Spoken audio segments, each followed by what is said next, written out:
Hello and welcome back to my channel. So in this video I'm going to show you all my favorite cake topper fonts. All fonts are available on thefont.com. So I'm just going to show you how each font looks once it's written in happy birthday. And we'll start with Ardilla.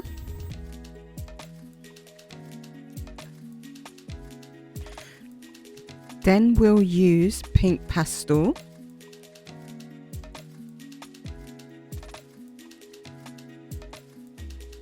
Next, we will use Hello Charles.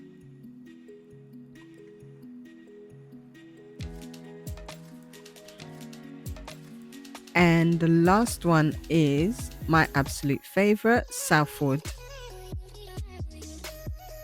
So yeah, that's the end of the video. Those are my favorite fonts to use when making birthday cake toppers.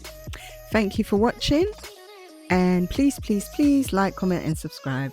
Bye.